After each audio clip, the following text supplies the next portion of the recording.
In his letter of 11 March 1936, published under the title The Unfoldment of World Civilization, Shoghi Effendi, guardian of the Baha'i faith, outlined a thrilling vision of the future of humankind. A world civilization such as no mortal eye hath ever beheld or human mind conceived, he says. Well, I'd like to share this stirring narrative with you in having an imagined conversation, being there with him at that time, like a question and answer in terms of how it will all come about.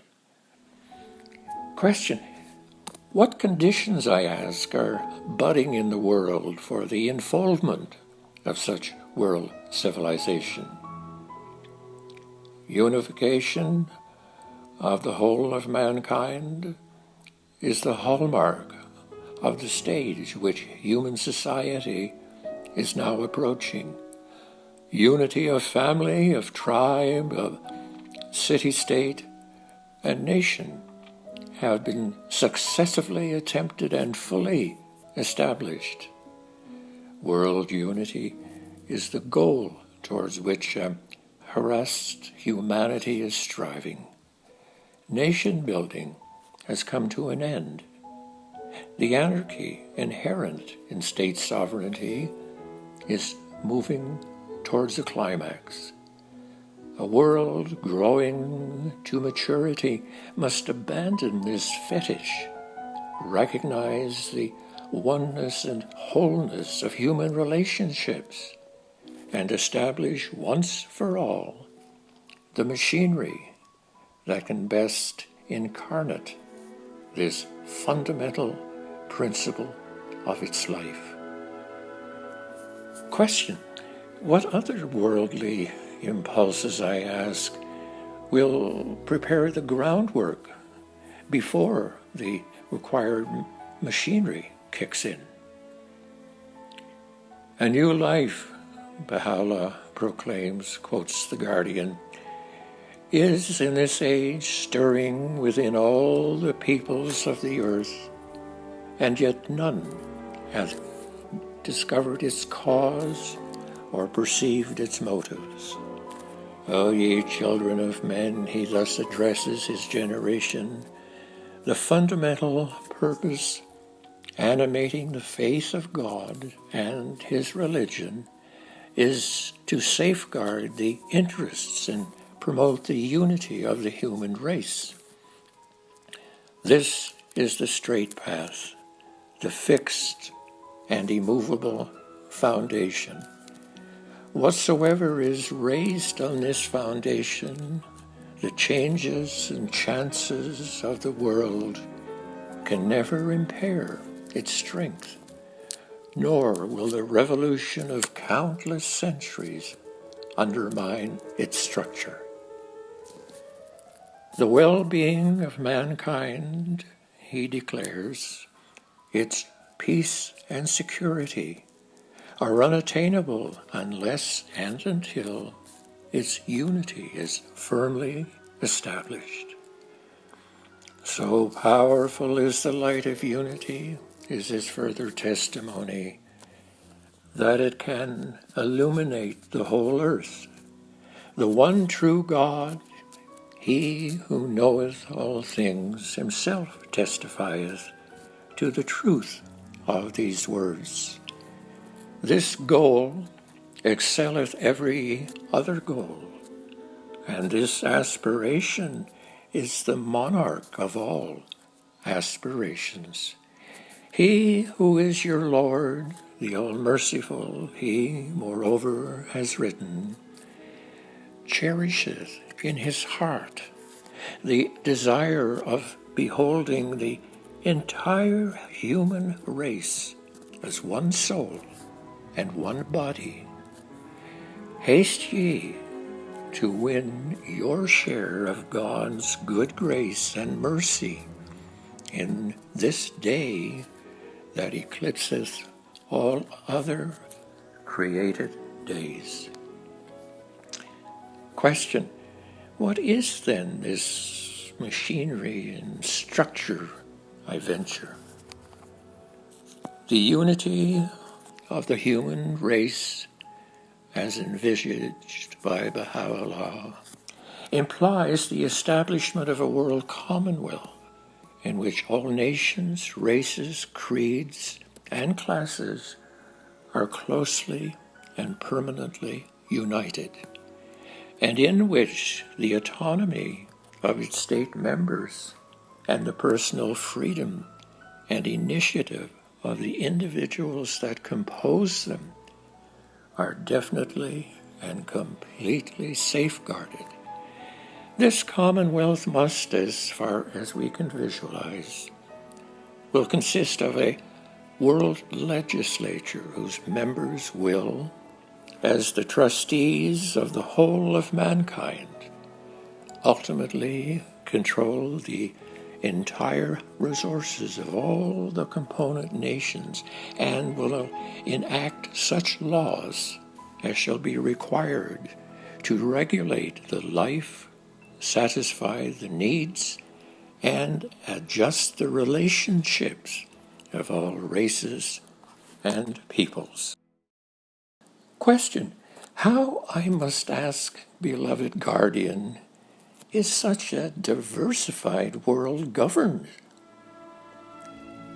A world executive, backed by an international force, will carry out the decisions arrived at and apply the laws enacted by this world legislature, and will safeguard the organic unity of the whole Commonwealth.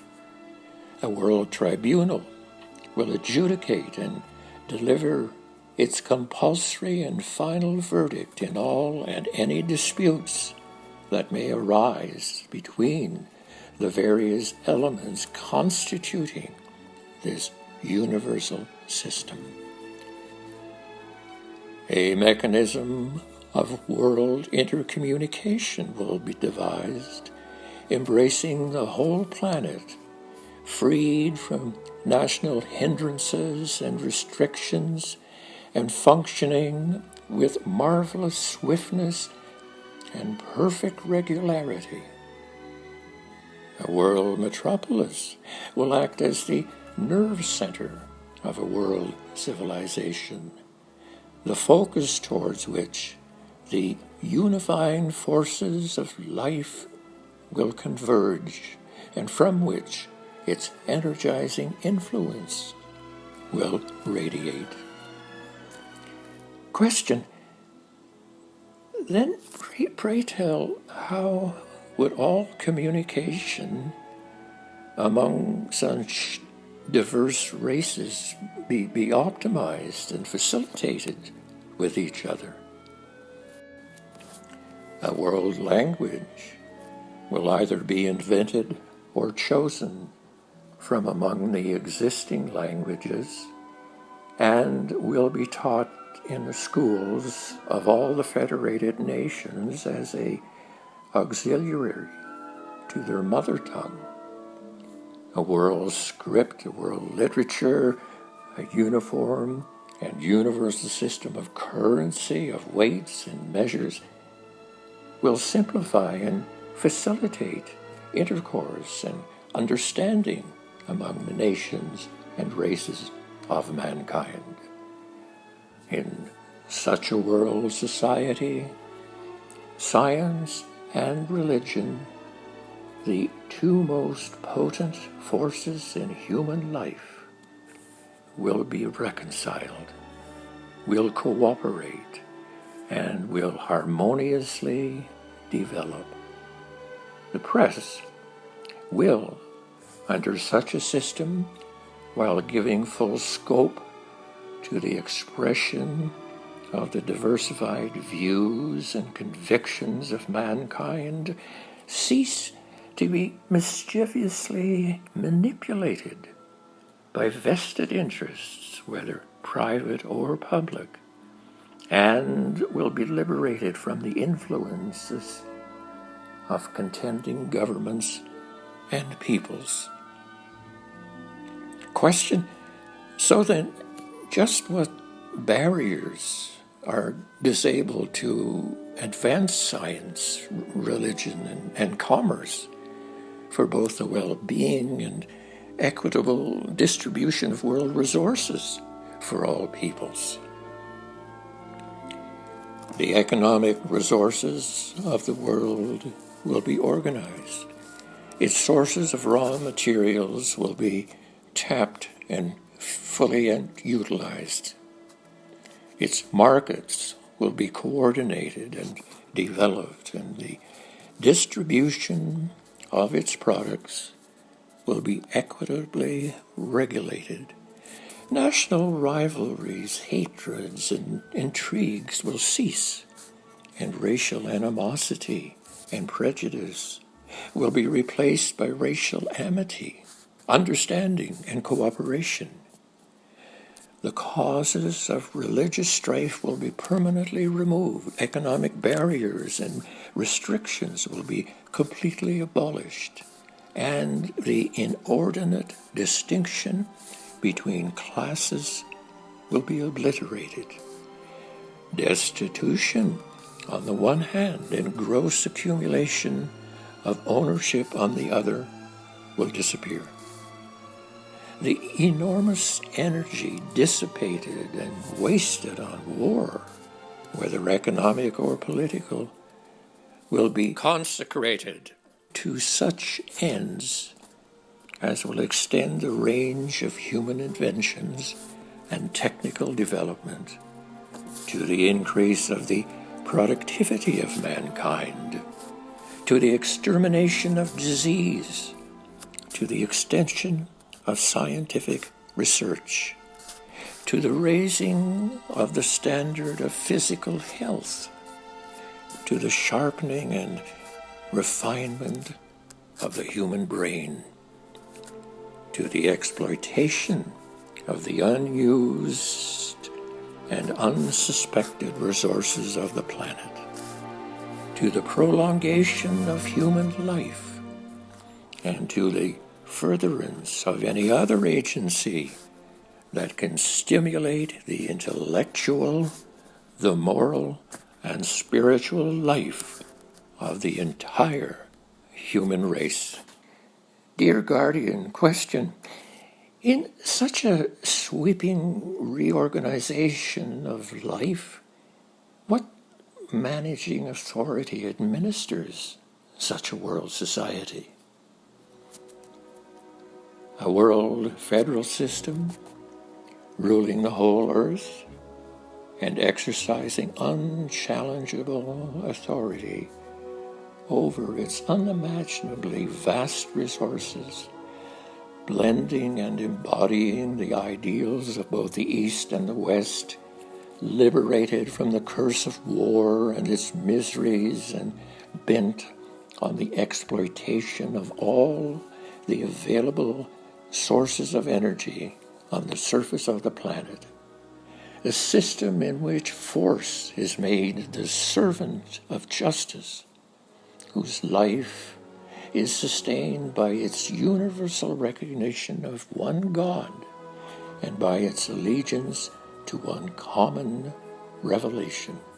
Such is the goal towards which humanity, impelled by the unifying forces of life, is moving.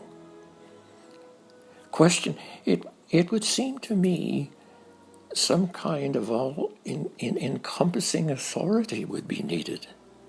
Is there something leading, say, to that, or one common revelation?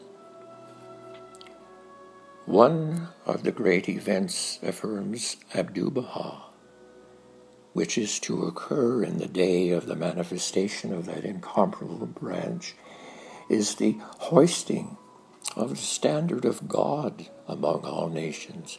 By this is meant that all nations and kindreds will be gathered together under the shadow of this divine banner, which is no other than the lordly branch itself, and will become a single nation, religious and sectarian antagonism, the hostility of races and peoples, and differences among nations will be eliminated. All men will adhere to one religion, will have one common faith, will be blended into one race and become a single nation. All will dwell in one common fatherland, which is the planet itself. Now, in the world of being, he has moreover explained, the hand of divine power hath firmly laid the foundations of this all-highest bounty, and this wondrous gift, whatsoever is latent in the innermost of this holy cycle, shall gradually appear and be made manifest. For now is but the beginning of its growth and the dayspring of the revelation of its signs. Ere the close of this century and of this age, it shall be made clear and evident how wondrous was that springtide, and how heavenly was that gift. Question: how, I am anxious to ask, should such a world be understood in terms of, say, biblical prophecy? No less enthralling, the vision of Isaiah, the greatest of the Hebrew prophets, predicting as far back as 2,500 years ago the destiny which mankind must, at its stage of maturity, achieve. And he, the Lord, shall judge among the nations, and shall rebuke many people, and they shall beat their swords into plowshares, and their spears into pruning hooks. Nation shall not lift up sword against nation, neither shall they learn war any more. And there shall come forth a rod out of the stem of Jesse, and a branch shall grow out of his roots. And he shall smite the earth with the rod of his mouth, and with the breath of his lips shall he slay the wicked.